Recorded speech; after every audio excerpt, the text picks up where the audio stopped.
This is my week 8 update. I spent maybe about 6 of the last days in Aspen, Colorado, so I was traveling, not ideal.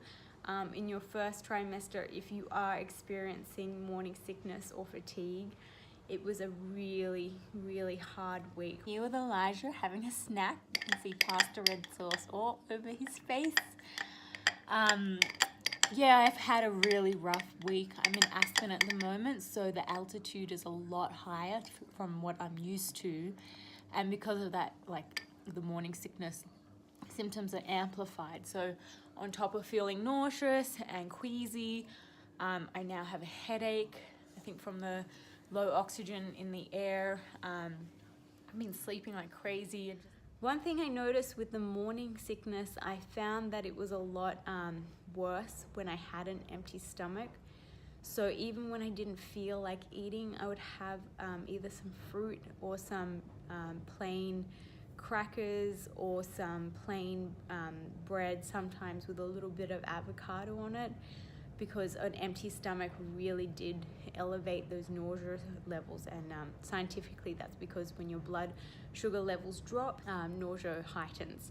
So it's a good idea, even if you don't feel like it, if you are battling with morning sickness, to have a little bit of something. Eating a little bit more white bread than normal, but trying to eat that with healthy fats. This is grass-fed butter on it, or avocado, and just have a little bit when I do feel like that. I have been feeling a lot more sick than usual, so plain bread seems to be the only thing I can really stomach, and a lot of soup. I've been craving soup all weekend. I'm not sure why, but I'm just craving vegetable or chicken soup.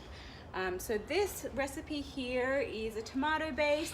It's got lots of garbanzo beans, kidney beans, so they're great, full of fiber, carrots, green beans, some whole wheat pasta in there, because I am loving my whole wheat carbs at the moment. Oh, it's hot, isn't it? Yeah, just trying to focus on eating whole foods even though I'm feeling like crap, and then indulging, because white bread is definitely something I wouldn't have. I would definitely recommend whole grain for the nutritional benefits, but if you're eating it, just to be mindful of the portion size. So I did have half a grapefruit before I had this, and the citrus is still really like calming the nausea. So yeah, trying to be positive and look after my body and this baby. Trying to get some fish in, either some salmon or some wild caught cod in the next week or so, because I know that this is a really important time for the baby's brain development. So I wanted to get in some natural omega-3s and not rely on fish oil. I haven't started taking a fish oil, and that's something I might consider if I can't stomach fish in the next week or two. So yeah, trying to eat a lot of plant-based vitamins and minerals from beans and some lentils. All right, so tonight we are cooking French lentil soup. I've got some carrots and onions, garlic and celery sauteing on the stove. I'm then going to add my own homemade chicken broth, but you can use chicken or vegetable broth that you buy in the store. Yeah, and then some lentils and some diced tomatoes. So I'll flip it around so you can have a look. And that's it. So it's really easy. It's a great source of folate because of all those lentils. You use like, I think it's 2 cups, maybe I'll have to check. 1 1/4 cups of lentils. So you're getting a lot of folate and fiber and protein and iron in this soup. And it's super easy on the stomach. You can have it with some bread or some crackers. And obviously batch freeze or store it in the fridge for later in the week when you don't feel up for cooking.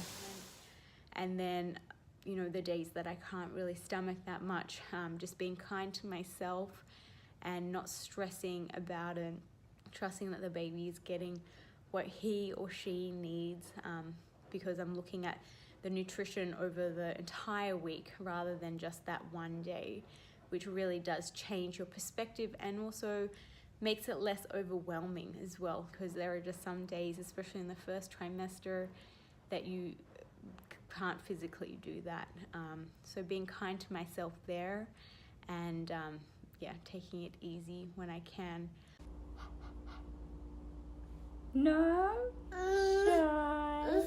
So I think the biggest thing is just finding what works for you, because everyone is so different in this time.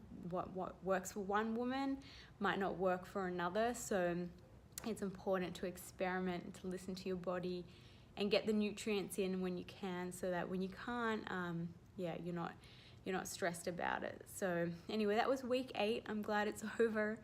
I'm excited for the week ahead. I'm hoping that the nausea fades, and it hasn't really been there today, so I'm hoping that this week is a turn for the better.